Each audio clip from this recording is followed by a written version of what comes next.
Hi everyone, it's Katie. I am joined today by the lovely Alice Thompson. Hi Alice. Hi Katie, thanks for having me. I'm so pleased you're here. Thank you so much. I know you've got like a really crazy schedule since the court win and so on. It's gone mad, hasn't it? What have you been doing? It has. So last Monday, after such a long wait from, I resigned in December 2019, and then we entered sort of the legal process, had my tribunal hearing in April, the outcome at the end of April, didn't know what that would mean in terms of my win remuneration. What does that all, actually, what would the outcome be? Found out last Monday, and then off the back of that, it's been a very busy week. I feel like my win has lifted a lid off a really serious issue that goes on across so many industries. And I've been given so many opportunities and platforms to speak about it. And I think it's the more support I have coming forward from women and men who understand discrimination in the workplace and have been touched by it, they have been telling me thank you so much for giving us a voice. And those platforms have included BBC Women's Hour, and This Morning last Thursday with Holly and Phil, BBC 5 Live, and I must admit the support has been overwhelming, but I think there's a lot of unheard stories definitely that are coming out, and my win has shone a light, I think, on those dark times for a lot of mums trying to return to work. It definitely has. And I think that your story, it massively resonated with me as somebody who also struggled coming back off maternity. And I know that it's resonated with thousands of other women who've kind of heard your story and going, that was me. Yeah. And a lot of people kind of going, oh, I wish I'd done something, or should I have done more? And you kind of, a lot of this just gets brushed under the carpet. I think like less than 1% of people take forward actual cases, and you did. So I think when your story landed, it was like, oh my God, amazing. Like someone's actually stood up and fought for this and won. And won. And the impact of this could be huge and transformative for kind of the workplace and women in the workplace. So we're all just really grateful to you. I just feel so grateful to everybody who's reached out to me and offered their story and their support, because that's what's kept me going at a really bizarre time for me. I thought, great, this is the end of my tribunal. I can't believe we've actually got there. It's been so draining and exhausting. It's been so long, hasn't it? It's been so long. Went back in 2019. And absolutely. And, if somebody had turned around and told me it would take that long, and you'd meet sort of emotional roadblocks and it would cost as much as it did along the way, it's such a huge mountain to climb, a huge obstacle to overcome. But because I was doing it sort of step by step, I eventually got there. But it definitely was an exhausting journey and a long road. But I felt really passionate about seeing it through. I felt very committed to it, because the further along I got, the more committed I was. But at the outset, I just kept thinking, I kept remembering how I felt at the very beginning, and that was really let down, really disappointed through no fault of my own, apart from having a baby and trying to return to the workplace. I'd been a really high performer. My salary that they talk about of being 120,000 plus was largely based on commission and bonuses. So that was my performance in the workplace that I was remunerated on. It wasn't just a salary handed to me for sitting in the office. I worked to get that money, as you do in a estate agency. And I thought my performance would speak for itself, and that I would be sort of welcomed back into the office. There'd be a degree of flexibility, because it is impossible with a small dependent child to meet the same full-time hours, because you need to be in two places at once and you can't physically do that. So there does need to be a degree of flexibility. So I had presumed going back to work would be a lot easier, but it wasn't. And I didn't want the same for my daughter in 20 or 30 years' time, because I think it's an issue that's been passed down to us, even, from the last generation, our mums' age of women. I think they suffered the same fate when they had a baby, that they were sidelined at work. And then we're seeing it now in 2021. Yeah. And a lot of women who have reached out to me have said they suffered it in the 90s, and it's still going on today, which is really disappointing. So that's why that was my passion and drive, really. What kept me going was doing it for a positive change for the next generation. Absolutely. So let's just talk a little bit about the kind of what that you went through and what led you to actually take the case against your employer. Yeah. So we've read in the press about asking for like just to finish an hour early and to go to a 4-day week. Yeah. Tell us a little bit about that process and kind of how that worked, and kind of what the response was when you yeah. So my sort of hours had been Monday to Friday, 9 till 6, finished at 5:30 on a Friday, and I thought, what's the sort of maximum that I can offer the office and the minimum that I can cope with being away from my, the most important person in my life, who is so dependent on you at 1 year old. And I came up with a suggestion, can I finish at 5 o'clock? Because that's when the nursery closes at 6 o'clock. It takes me an hour to get there, back to my home. So that is the sort of minimum requirement that I could possibly deal with, and a 4-day week. Because I do think it's important that parents are available for their children, and we're not burnt out from work, and for their emotional well-being, they need available parents. So I proposed that to my employer. I came up with suggestions such as using my accrued annual leave from my maternity leave. I must have had about 30 days to phase a return to work. When it was initially refused, you can't do a 4-day week. I said, well, how about I use a day's holiday 1 day a week until that runs out, and if it works, we can put it into position potentially permanently. That was a no as well. And so I looked at lots of other avenues. They'd employed an assistant manager. My interim sales manager, who was covering my maternity leave, had become a permanent member of sales staff on my maternity leave, and they would be remaining. So I said, you've got an assistant manager, an extra member of staff, an extra set of hands. If anything, my return will only benefit the office and the revenue, and I'll be picking up relationships with clients that I left. Everything I suggested was just met with a roadblock. It was just a no. There was no offers, negotiation, counter offer. And it made me realise there just wasn't, I almost felt like they didn't want me to come back to work. I had other priorities. Nobody else in the office at that time, I believe, had kids. And I realised I'm the odd one out now. There are only about 10 staff in the office, but none of them had other responsibilities outside of work that would perhaps be another priority.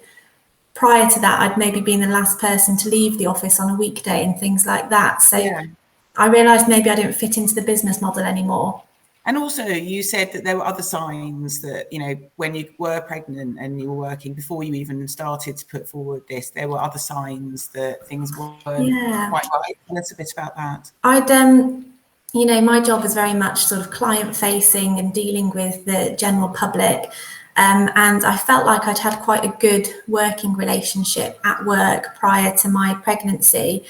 And as I announced I was pregnant and I became further along in the pregnancy, I felt that relationships started to falter and fail, especially with my direct line management, which could be felt. My barrister put it in a really easy to understand way for me when I was trying to explain it for her.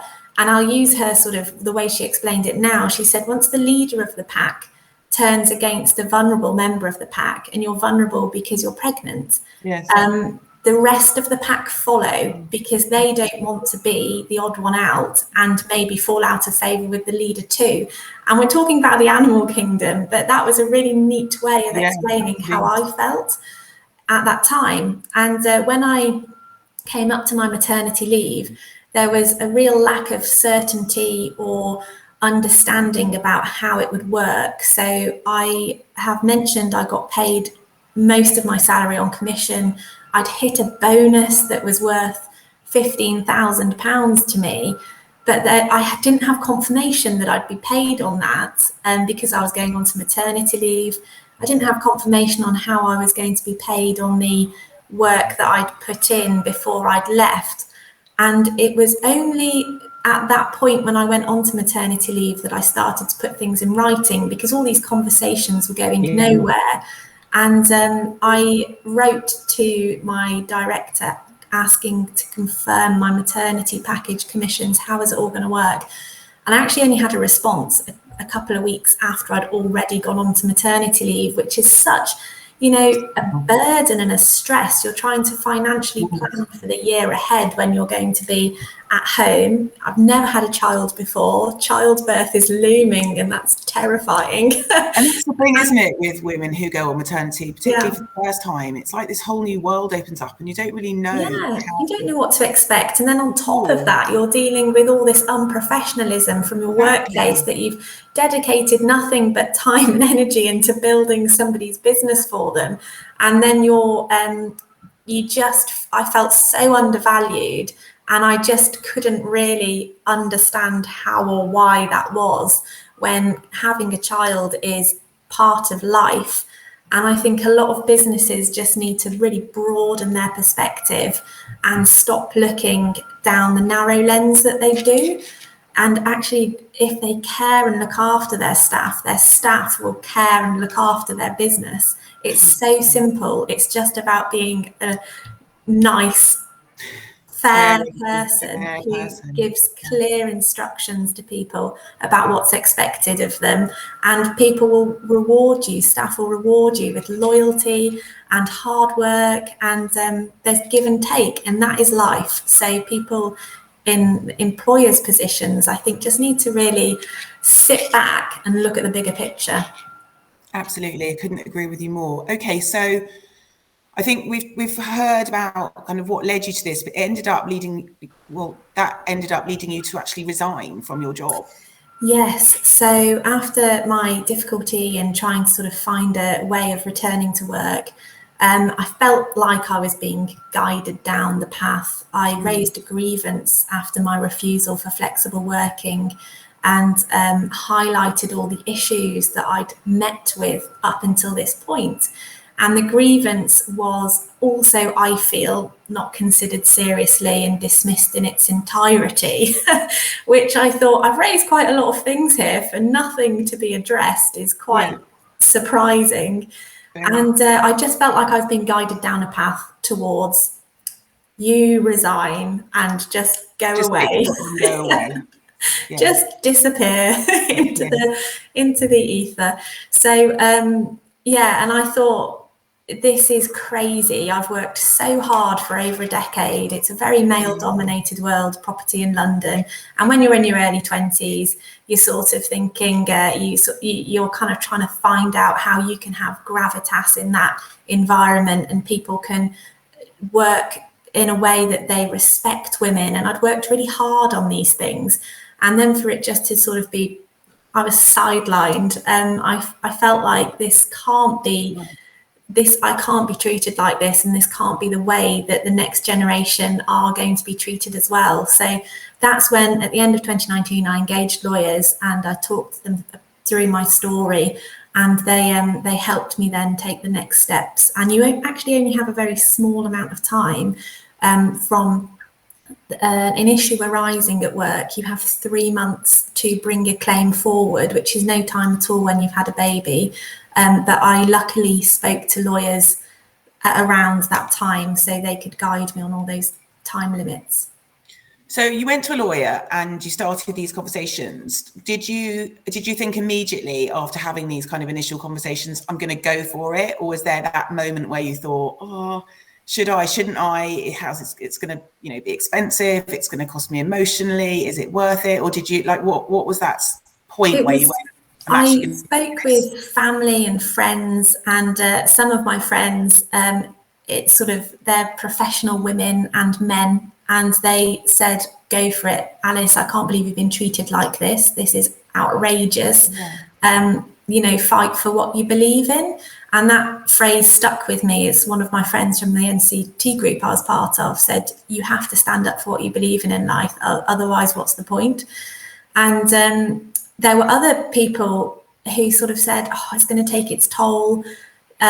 Is it going to be a lot of money? And I said, it's hard to know how much money it's going to be, because I don't know at what point we'll get to, whether it will get all the way to tribunal. You half expect some employers to agree a settlement, because that's what happens to 99% of people. But mine went all the way through to tribunal. So it's just a bit of an unknown journey that you're embarking on, and you don't know if it's going to be successful or not. Absolutely. I remember going into it, I said to my solicitor, what's the chances of winning this? And they said, well, it's 50-50. It depends on, we can't predict what the tribunal will make of all this evidence, what they will think, what they will decide. So going into it, there's a lot of uncertainty and it's very daunting, but it's just a journey that you embark on, and then you're on it and you can't go backwards, and you've got to keep going forwards because it's the right thing to do. But were there points in the process and throughout this that you were thinking, this is too hard, I wish I hadn't done it, or you just like, I'm going to see this till the end? Definitely times I felt like giving up the fight, and I wanted to close that chapter of my life because it hadn't been a nice time or a nice experience, and I just wanted to move forward. But I just kept finding myself stuck in this Groundhog Day of talking about, my experience. And there were times when I think I realized that people I used to work with who I'd really believed were friends, then sort of also turned against me, that made me want to give up, because I felt like I'd been acting with integrity, but then other people started to act without integrity, and you feel a bit, you just want to step away from it and move on with your life and just focus on the people who love you, and you want to just crack on with all the positive things that you want to do. But I thought, this is a battle that has to be fought, because I felt like I kept going back to that initial, it can't be the same when my daughter grows up. I had my husband, who was super supportive all the way through, my solicitor and my barrister, they're amazing superstars, and they were incredibly empathetic in a way that it wasn't just their job, they truly believed in my case. And then I had friends who were like, you can't give up now, and you've got to carry on, you have to carry on. And I think without that support, it would be very difficult not to give up. But if you've got people who believe in you and believe in your fight, then they'll put you back on track and send you on your way. So one of the questions that came through from one of the community in Flexible Working People was about kind of the barriers to doing this. And there are barriers. And one of the major ones is that people think that they can't afford it, as well as, just not wanting to put themselves through it. I'm just interested, and you don't need to get into details, but like, how did you fund, the legal action? Was it no win, no fee? Did you personally fund it? Was that like a big factor in kind of doing this? Because I think people don't even want to talk to a solicitor because it's just going to cost too much. And that's like a major factor in people not going forward. I paid for my lawyers all the way through. I have since taken out home insurance with legal cover, which I'd advise people do, because I did that after the issue had arisen, so I couldn't claim back on insurance. But it's an extra 25 quid a year, definitely worth it. But I paid for my solicitor, and I must admit it was expensive, and that was a financial burden on my family, but it was also a commitment I'd entered into. So I'd already spent money when I was halfway through. I thought, I'm just going to have to keep going, because if I stopped now, it really would be a waste of money. But there was no guarantee you're going to get that money back. But I must admit, the legal advice, their understanding and the way they can navigate that field was of value to me. There are ways, I think there's a real lack of support for women pursuing this, and not everybody's in that financial position. I happen to have savings that I just spent, and then we sort of figured it out as we carried on. But it was a huge financial burden and affected lifestyle because it was a real massive financial commitment. But I believe there are places like Pregnant Than Screwed who I contacted probably a bit too late, but I contacted them this year when my tribunal outcome came, and I've spoken to some amazing women who have all got a very understanding ear towards discrimination, and they've been incredibly supportive this year.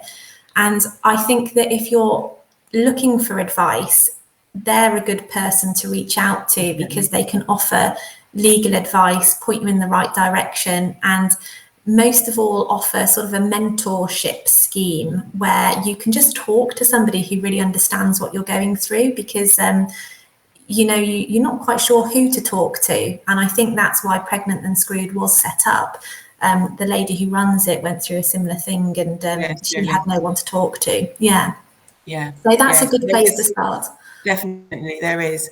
And also, I mean, I've seen in social media when you came back in, you were like, here's my profile pic again. You sort of said things, I just wanted to hide. There was a lot of negative press, and even that headline that came out recently with the win was like, it kind of implied that it was something that you just wanted to do as opposed to something that you needed. I've definitely been portrayed as some ungrateful, highly paid woman who's greedy, and it's like going through a tribunal process isn't greed. It's actually passion and belief for making the world a better place against discrimination. And the fact that the media play such an awful role in kind of how they depict women in the workplace and not supportive, like, how did that make you feel? Because that's just to the issues. I was really, that was them shining a light on me that I didn't want to sort of be in the media. But then when I had my win last week, the media has been overwhelmingly positive, and the support has been overwhelmingly positive. But what is evident is that there's a real split. There's two schools of thought, and there's a huge sector of society who have been incredibly supportive, and I wholeheartedly thank them from the bottom of my heart for that. That they have understood and suffered discrimination, and they have an empathetic approach to that. They understand it. They've been touched by it, whether them or someone in their families experienced discrimination in the workplace. The other school of thought probably has never suffered discrimination in the workplace. They might be middle-aged men who are business owners, who don't understand what it's like as a mum to be an educated, successful career woman, have a child, and then be sidelined because they're the ones doing it. They are the problem. Exactly, and it's not all men as well, but it might be women who had to put up with it and they made it work. So they feel resentment now that people are making a noise about it. Well, I had to do it, so why can't you do it? Because it's not right, and you went along with it because that's the thing that was right for you at the time. But we're in a different world now, and we shouldn't have to put up with this sort of treatment. And I think people are fearful of change as well, and I think it's all those same people. They're narrow-minded. Many of them are bigots. I looked up the definition of bigots, and it perfectly describes that type of person. But the people who, I think there's a big change in the air, and I think that flexible working from home with COVID has really, I think that's changed employees' attitudes to work. And I think my win coupled with working from home over the last 18 months, I think companies will have to adapt, because I think that's the way that we're going. I think that's the future, and I think that employees will expect that, and the next generation will expect that. So I think businesses should start to think about adapting now. Absolutely, and many already are, and there's definitely been a shift, but there are still lots of companies who have that mentality of bums on seats, and it's about presenteeism, and there has to be that shift now towards about being productivity over presenteeism, and it's not about the hours that you work, it's about the value that you bring. And there's still so much work to be done there, but there's definitely a movement in the right direction. So we've been chatting for a while. I want to know, because I know you're massively passionate about supporting other women, and we've talked about that, and you're on a mission to give other women a voice, and you have already. But what advice would you give to any woman who might be in this situation now, who's thinking, looking at you and saying, you know, what advice would you have for them? I think something that I learned from the process was what I won on in the tribunal was indirect sex discrimination, and that was based. It was easy for the tribunal to make a decision on that in my favour, because at that point I'd started to put things in writing. Things had got a bit legalistic, adversarial, a bit hostile at work on my approach to come back to work. And so there were letters showing and proving what I was saying was true. I didn't win some claims relating to pregnancy discrimination and harassment during my pregnancy, because not that the tribunal didn't believe me or, you know, believed the employer. It was just that there was a lack of evidence to prove which one of us was telling the truth. Now, discrimination is a really tricky thing, because it's not always something that someone's going to put to you in a black and white email. It's a feeling, it's a change of behaviour. But what I could have done is, when I've had conversations with my director about how I felt and how they'd made me feel, I should have followed it up with an email, because even that email would have been evidence of me having had the conversation that I'm talking about. So that would be the advice I'd give to women, to, if you do feel a sense that something's changing towards you in the office, stand up for yourself and don't accept it, and put it in writing. And also trust yourself and don't tread on eggshells, because so many mums have said to me, you know, I've got my second child, my boss is really difficult with me, but I have to tread on eggshells around them because I don't want to upset them. That's not right. That's not right that you should be made to feel like that. So put something in writing and stand up for it. But I also, you know, think women who feel regretful that they didn't pursue something, don't feel regretful, because you can only do what you can do when you can do it. And you had to look after yourself and your child at that point. But, you know, now you can help speak up for other people who might need your help. Absolutely. And we're getting comments here. Well done, Alice. You're inspirational. You stood up for yourself. Like, you know that there's all this army of women behind you. Massively. Thank you so much to all of the women who say supportive things. Yeah. So let's just end. So I'd just like to end on this. So if we're looking at the future and we're talking about the future being flexible working, what do you think, in your opinion, having been through all this, companies need to do to support their female employees when they're going through this, and to support the female pipeline? Because companies talk a lot about wanting to retain women and wanting women, you know, senior women in the workplace, and then all of this happens. So what would you say to that? I would say that they have to adopt flexible working for mums and for dads. I think that dads also have a responsibility and a desire to be around their kids more. But I feel like we live in an archaic culture where dads are celebrated in the workplace because employers think they now have to provide for their family, so I can really push them far or hard, you know, in the workplace. And there's a pressure on men too. But with women, if you want to have successful women in your workplace, you have to make it a more flexible arrangement for mums and dads in the workplace, and stop this stigma about dads leaving work to go and pick up their kids from school. Because if you want mum to stay late, dad's going to have to pick up the slack. So at home. So I think that sort of companies need to adopt a more level playing field for both men and women. And I think it's only when women start coming into senior positions in the top of companies that they will then have a level of empathy towards other younger women coming through their ranks. And we need to get rid of this sexist, misogynistic culture where, you know, men can speak out of turn to younger women and put them down through sort of negative comments like, oh, go and make us a cup of tea, love.